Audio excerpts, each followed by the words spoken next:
All right, so here's the thing.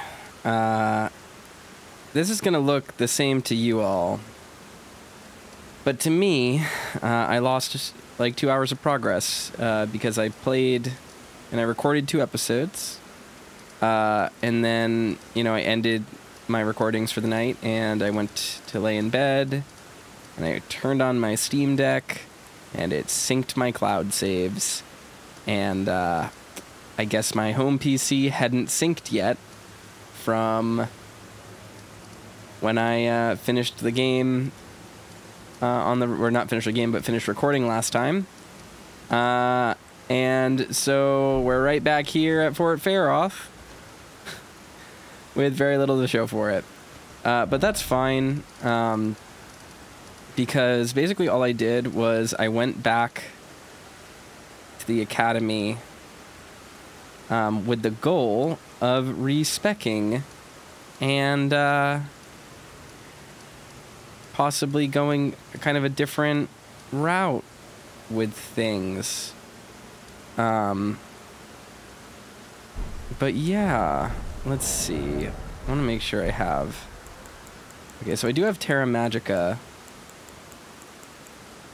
and Freezing Mist. So I don't know 100% where I left off. But yeah. So let's go back to the academy.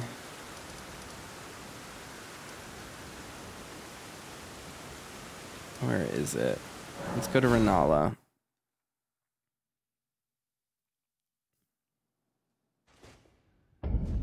Because I think I'm going to change the build. I don't think we're going to do... I don't think we're going to do a...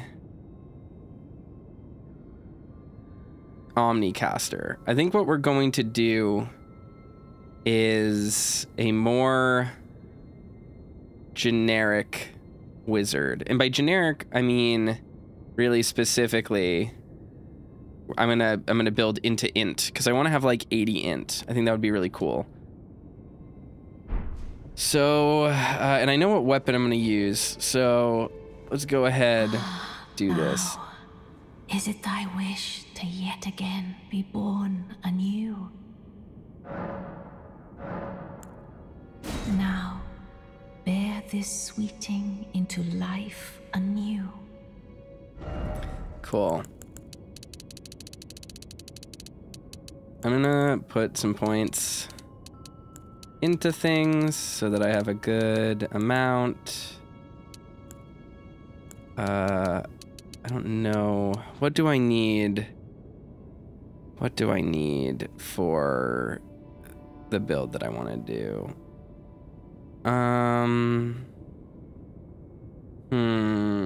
So I know what weapon I want to try for.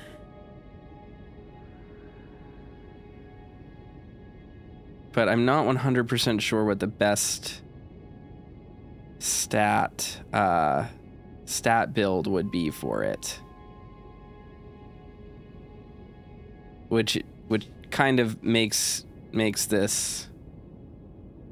Yeah, let's, Oh,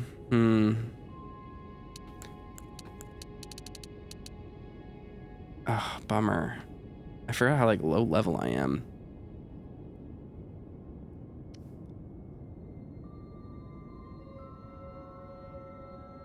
This should be fine for now, I think.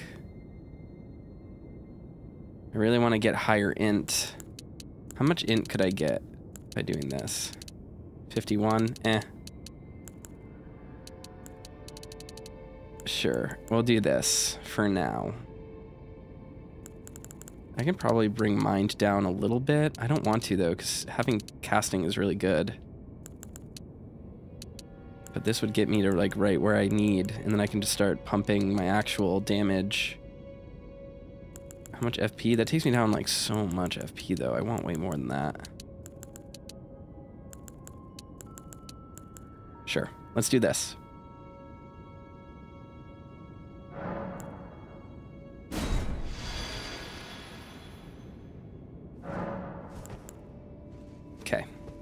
And now, last time...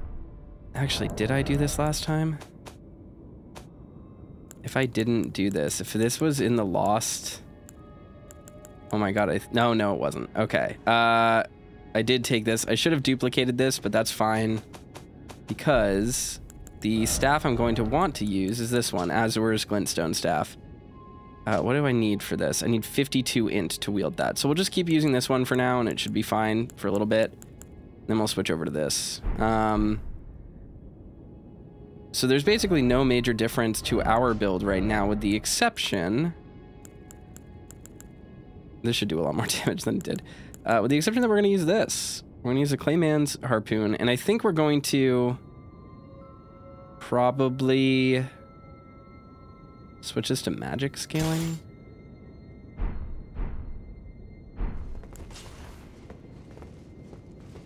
Which should be fine. And then we'll have like a solid weapon. I just need to level it up, I think. Can I grab this right now? Can't. Okay. So that should be nice for us. Let's see. Glintblade Phalanx is pretty good.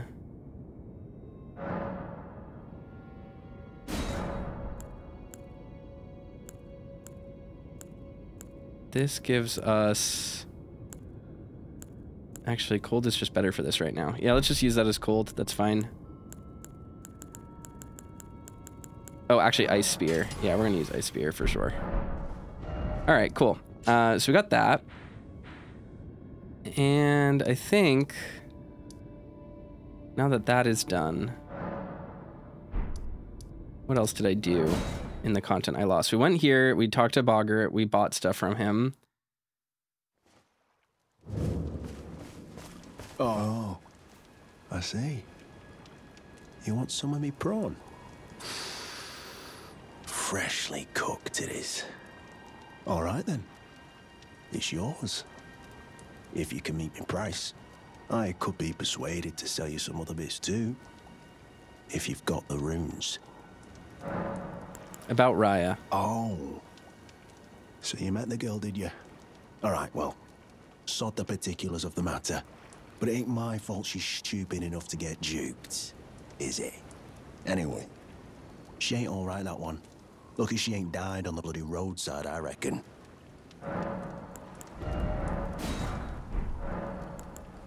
And now this unlocks, buying something from him unlocks another dialogue. You're tarnished too, ain't you? Can you see it then? The guidance of grace, I mean. I can't see it at all no more. Makes no bloody sense anyway. Why some no-name shithead like me should get called to the lands between. Cruel bloody joke, you ask me. Maybe something went titso with it. Maybe it's been broke for a good long time. The Earth Tree, I'm saying. Never met someone with a taste for prawn I couldn't trust. We'd make good mates, I reckon. I'll be seeing you. Weirdly friendly. Alright, so we want to go down here. There's a cave I went into. This should be relatively easy for us to do. What are my runes like? 773? It's not great. But it's not the worst thing.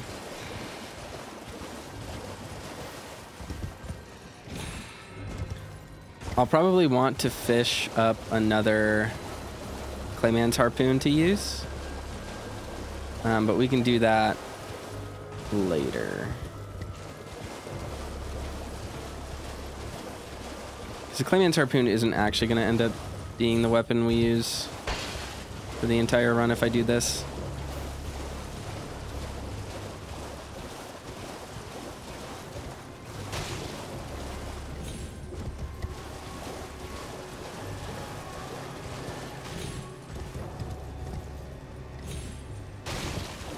As you can see, there's a little cave back there.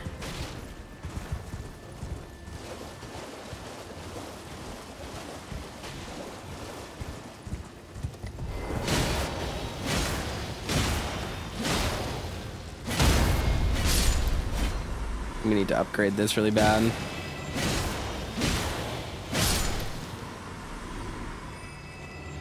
But it should be fine.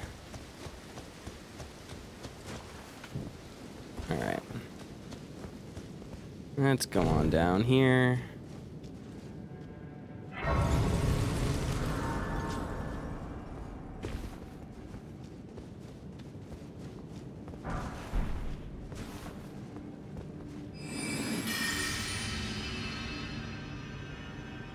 Oop.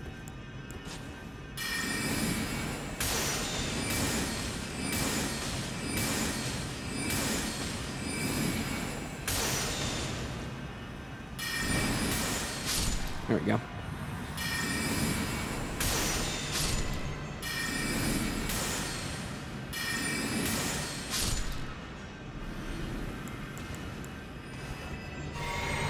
And we'll get plenty of runes for doing this.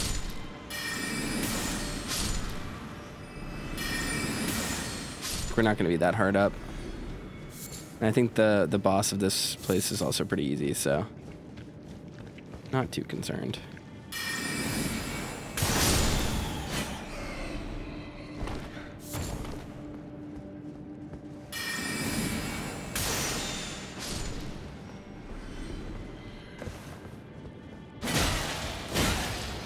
So we're using the Clayman's Harpoon because it has base magic scaling and it's pretty solid for it.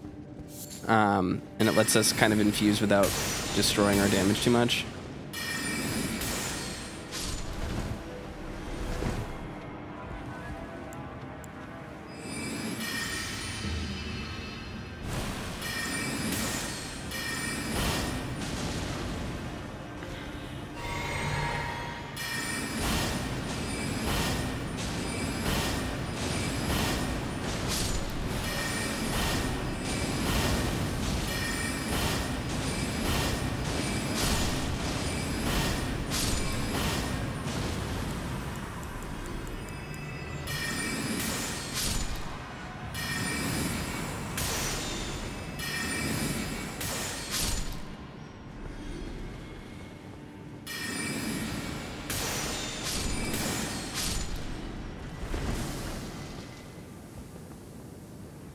Alright, that should be good.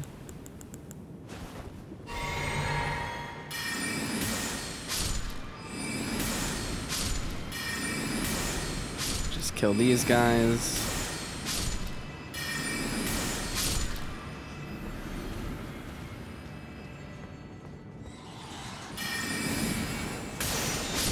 Oh. There we go. Double kill.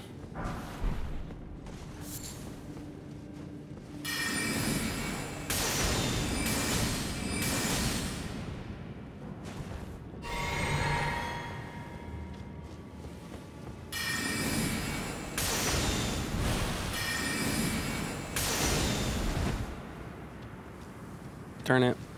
I got poisoned. Alright, that's fine though. Just means that I can...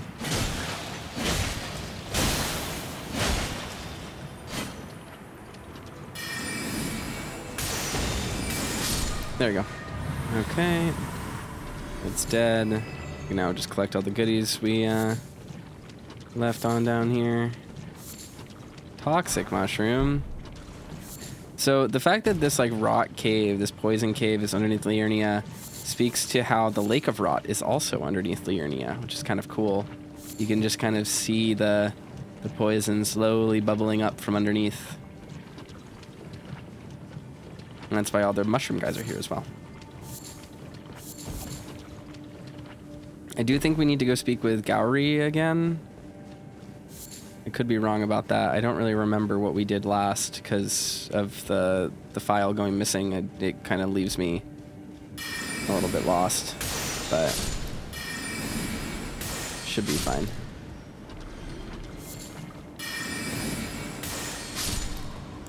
Now just...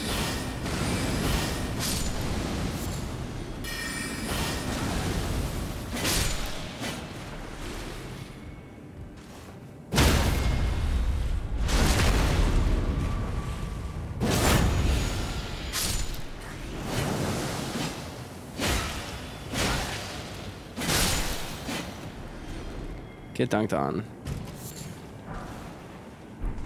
Poison grease. That's not terrible. Alright.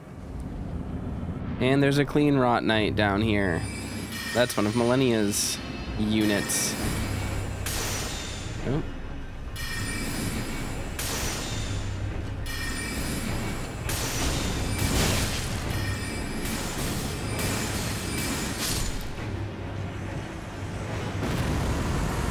Okay, well, winged sword insignia, nice.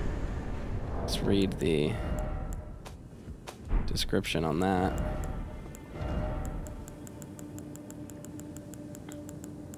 Where is it?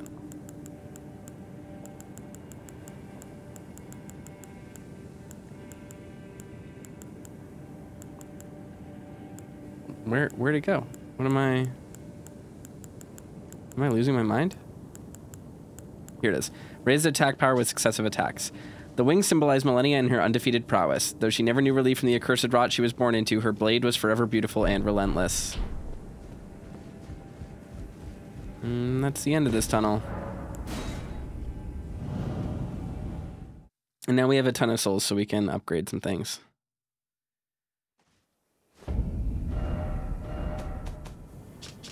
Round table hold time.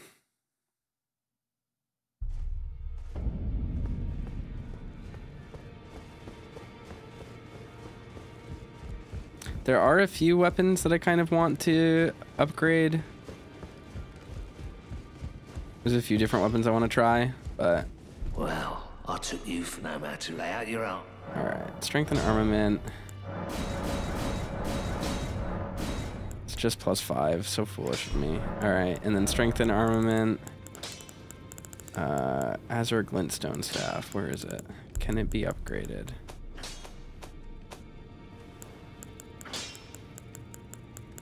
No. Where are the catalysts?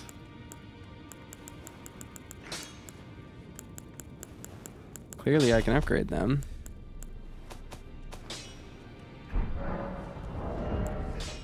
Just gonna equip it really quickly. Back on no matter.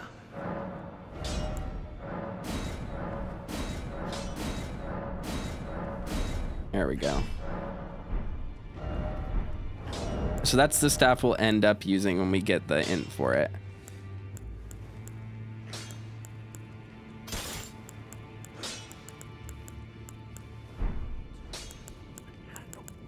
Let's see. Yeah, cold claimant's harpoon. This should be fine for now.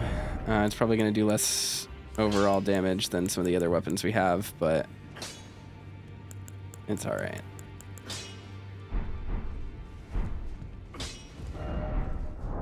I still have some cash left over.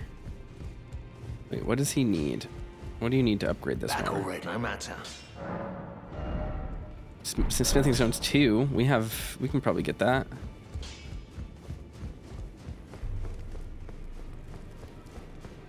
Crazy how expensive everything is. In this economy? Yikes.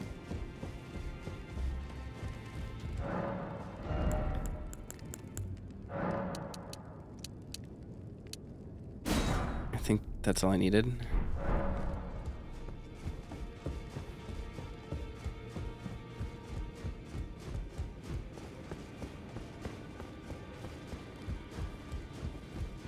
Alrighty.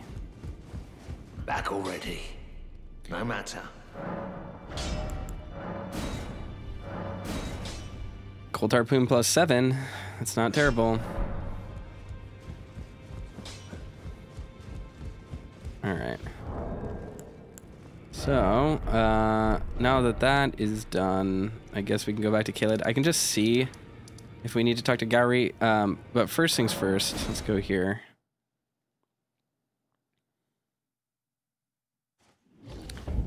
Because there's something I want to do.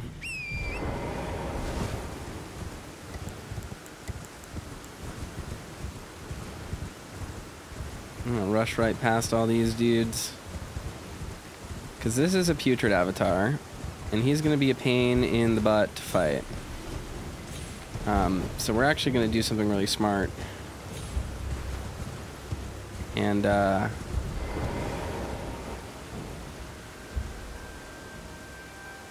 they coming for me? They are, but they lost me. Alright. So here's what we're gonna do. See this putrid avatar right here? See how close we're getting? He's not even gonna notice us. So we can just sit right here and let frostbite build up. It's beautiful, isn't it? So we need to wait for him to stop being frostbitten. And this is where I guess I can get on a soapbox and say, like, I can already see the comments coming where people are like, you cheesed the putrid avatar. Get good. And I think I've already demonstrated that I'm, like, pretty alright at this game for the most part. Like, I'm a pretty adaptable player with relatively solid knowledge of the systems. And I think a lot of people don't really understand what getting good is.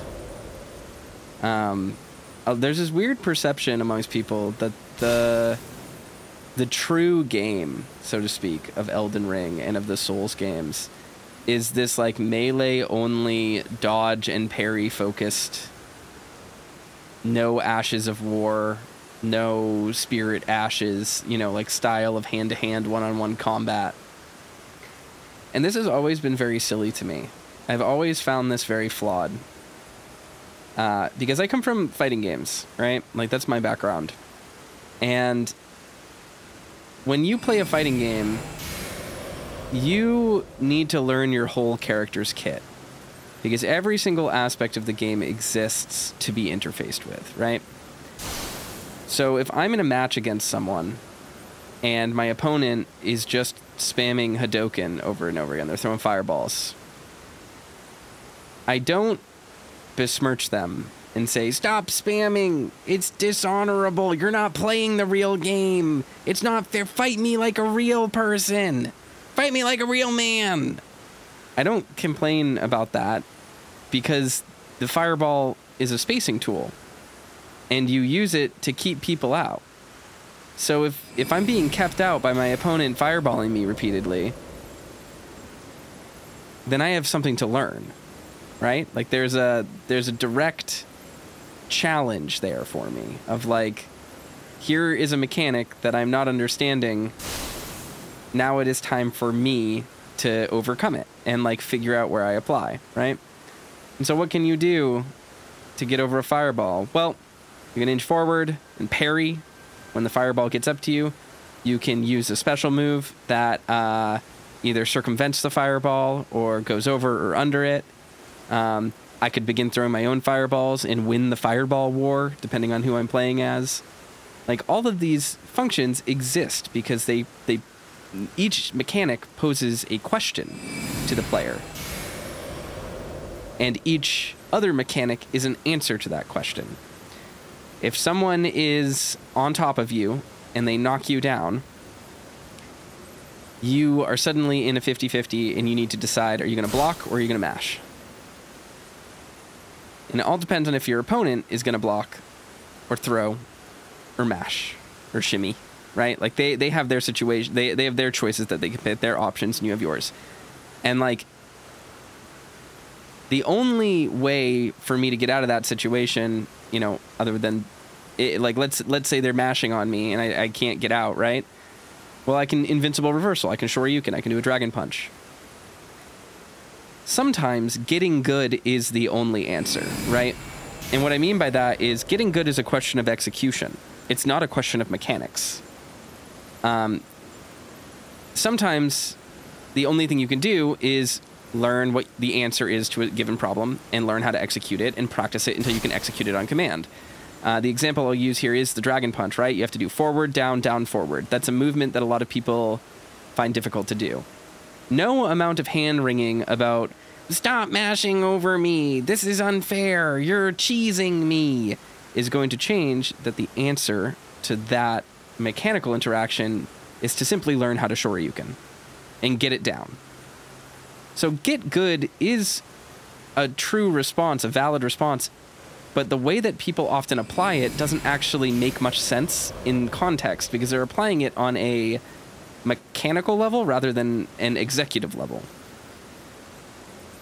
So me sitting here shooting ice at the putrid avatar might be boring. But this is no more novice or juvenile a strategy of defeating the putrid avatar than running up to it and hitting it with a really big sword and killing it in one hit. Now, where it gets kind of crazy to me is that so many people who really claim to be like diehard Souls fans are like, I only fight melee, no summons, no online. That's not the real game. The real game is learning the enemy moveset and dodging it. But I don't think that's true. That's like going into a math class and being like, I have learned to become the best at adding numbers. There is no need to subtract or divide numbers. There is no need to multiply numbers. All you need to do is add. Add is the only thing that I do. I deserve a PhD in mathematics. Like, you don't become a master of something by only getting good at one part of it. You become a master of something by learning all of its intricacies.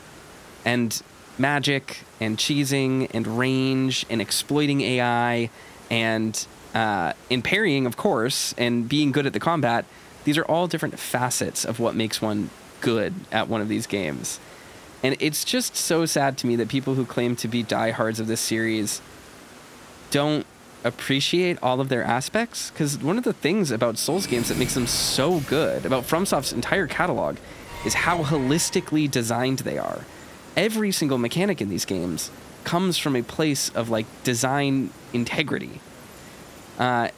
Online being one of those elements. These games were born out of a desire to create an interesting co-op and competitive fighting system. Miyazaki saw the idea of writing messages to other players and invading other players and made a game about that. Like, Demon Souls offline, without character tendency and world tendency and without co-op and invasions, isn't Demon Souls. Because Demon Souls is a game about making the player question if they're going to be greedy or if they're going to be constructive, if they're going to try to build a prosperous world where people help each other, or if they're going to hunt other players for the easy way out. And it manifests its power dynamic with King Alant and the Old One and all of these other characters through these mechanical interactions with you, the slayer of demons, the gatherer of their souls. And its biggest narrative moments are deliveries on this theme of things like meeting Astraya and realizing that, oh, maybe I am the bad guy. You having that choice at the end with the Maiden in Black. You constantly being asked if you're going to co-op with people to get your humanity back or kill others to steal theirs at less of a cost to yourself, less of a risk to yourself. And I think that that is really interesting. So when you see people who then are like, I'm such a big Souls fan. Oh, I would never play online. These people fundamentally don't get these games. And I would go so far as to say that they aren't only not actually good at them and not knowledgeable about them, they fundamentally are missing the point of them. So yeah, I think Souls games get this reputation of being ultra hard because there is a group of people out there that thinks of them as only being this mechanical, physical melee system, when really these games are so rich and so interesting and so multifaceted explicitly because they have so many layered systems that do different things. Like, you have to do more. You have to do more than just melee things if you want to get everything out of this game. And you have to be able to, like, use your brain and, like, see how things interact. And there's a lot of beauty in that I think people overlook. And it's just kind of a bummer. It's just kind of a bummer to me.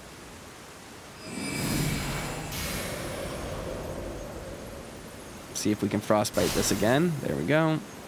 We have to wait for it to end before we can proc it again. So that was my issue last time. This thing's almost dead. Just gotta wait.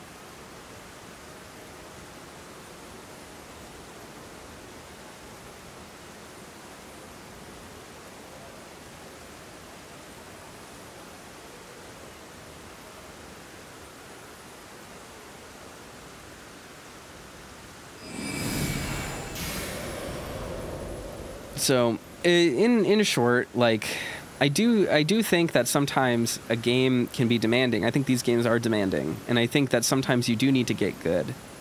But getting good isn't the act of parrying, or or just learning when to dodge roll right. Like, those are important aspects of the game for sure, and people, especially with parrying, people underutilize it a lot because they think that they can just circumvent it, or like they never think to apply it.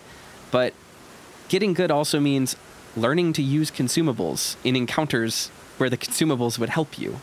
Like, getting good is learning not to limit yourself. It's learning to take the W and like not just like pridefully hold the L because you constantly don't want to be seen as like lesser. It's like, I feel like the people who are like, oh, I would never use a consumable item. That's cheap. Why would I ever do that? Those are for sitting in the inventory. They're superfluous. Those people are like low tier mains. Like they refuse to use the good tools and refuse to play the game out of some sense of like undeserved pride that doesn't make any sense. Learn to play your build. Learn to use all of the tools available to you. It will make the game easier. And I think that with that known, like with that said, these games would have a very different reputation if people weren't so stupid about them. If people actually understood what they kind of want of the player and what they ask of them.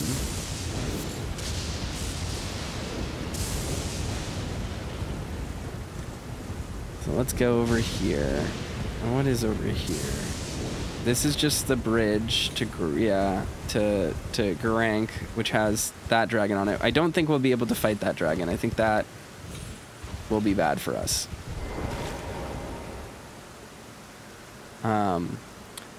There is a knight's cavalry down there, but I think he'll instantly kill us if we try to fight him, basically. Oh, but there's a graveyard over here, so we can grab, or a tomb, I should say, so we can grab some souls. It'll probably be valuable for us to dump into Int right now. Just like really try our best to level up as many times as possible and upgrade our weapons and get things where they need to be for this run through, because it's you know what, maybe I should like sell some like bolts and stuff. What else did we do last time? I think I did go over here. Yeah, I think I did, because there's another bonfire over here that we didn't go to that we're gonna want to grab. So let's go do that.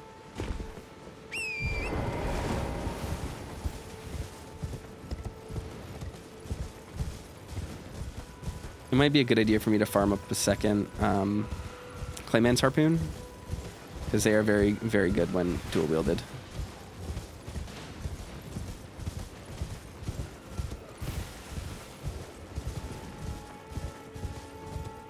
Look at that. And I think there's a place in the Weeping Peninsula I never went into. Or maybe I did, but I just didn't grab it. There's like a great shield or something over here, I think. That does remind me. There's something in the Dragon Burnt Ruins as well. A twin blade that we never grabbed. Let's level up.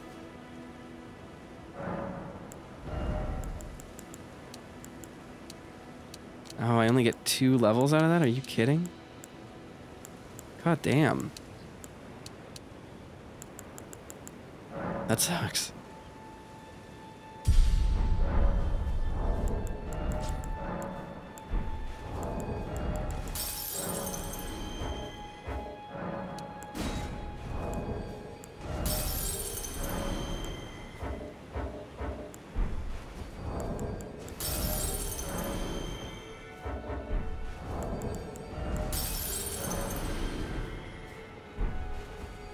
Might be a good idea to try and farm some more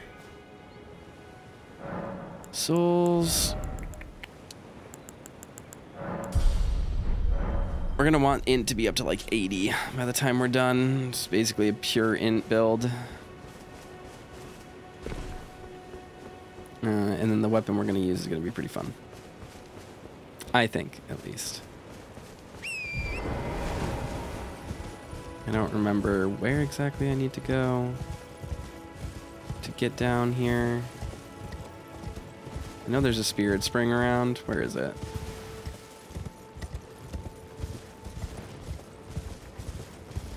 I think it might be over here.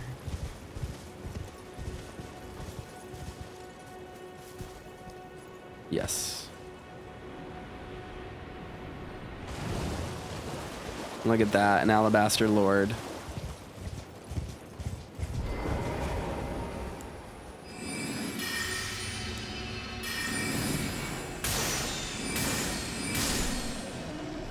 This should give us Gravitas, which is an Ash of War from the Alabaster Lords that allows you to create a gravity well with a sword.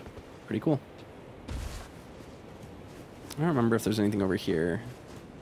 Oh, there is. There's a Halig Drake Talisman, I think. We just got this in our co-op run.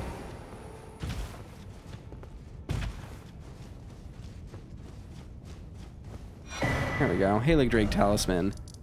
Very good.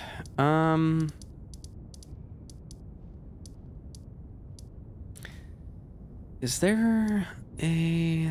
I think there might be a Deathbird down here as well. I don't remember where they all are. I think there's one down here. But I don't remember. Let's go.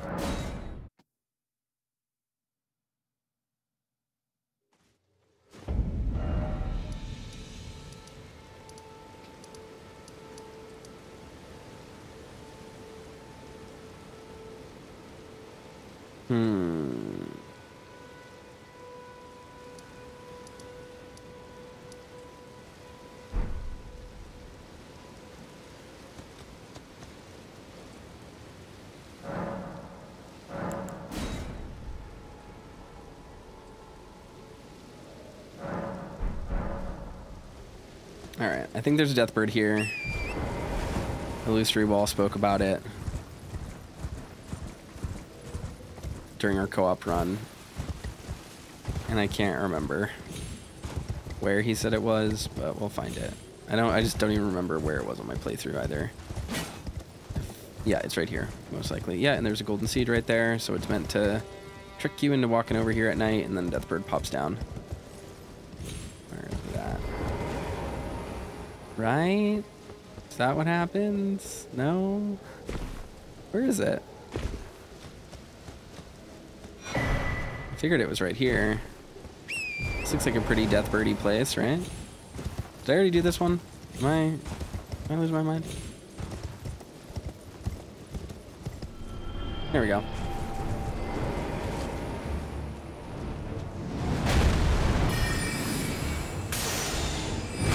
Ouch.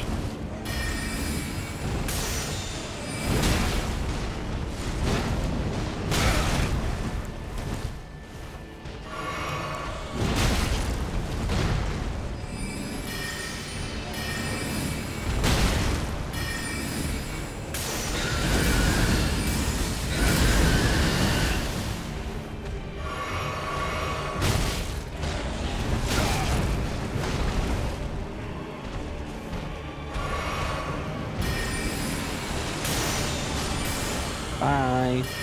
That was easy.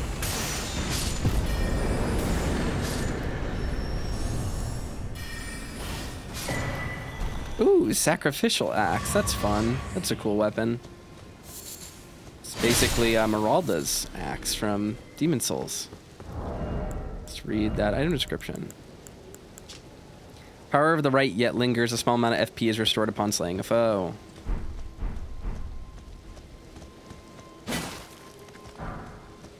I also had a theory about possibly running a Misericord build, but I'm not sure about that. Not sure how that works. I need like high crit damage for that, I think.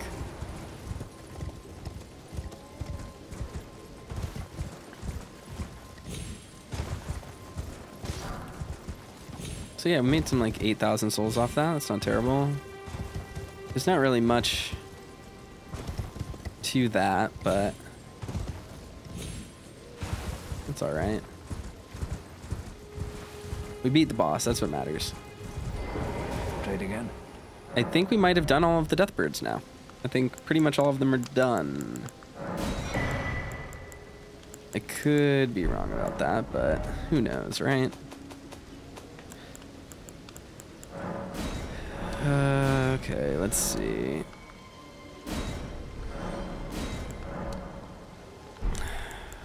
Who knows when we need these? Boluses are worth having.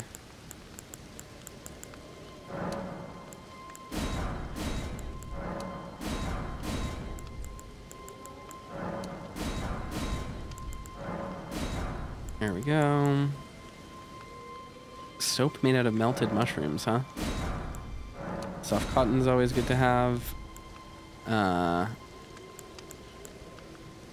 Roa raisins. Oh, I would never... I can't really think of any time I would ever actually use these.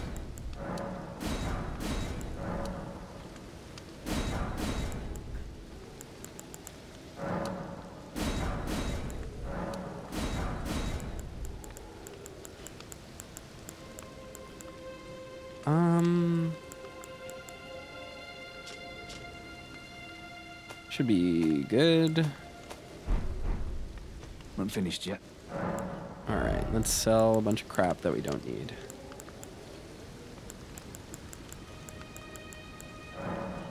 So those sell for 10. Get 400 souls off those. These just aren't really worth selling. I guess I could sell a bunch of this stuff just because I'm never really going to craft with it. Is there anything worth selling? Oh, I must have some doubles, certainly. I guess not. There's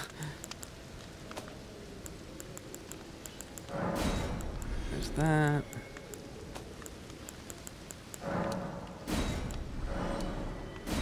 Let's get rid of those.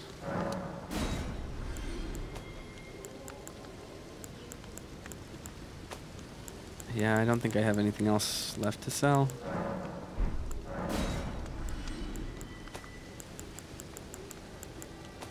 Not gonna be able to get much. That's fine. We made like 1,000 souls. That's a bummer. Let's sit down. Figure out where to go next.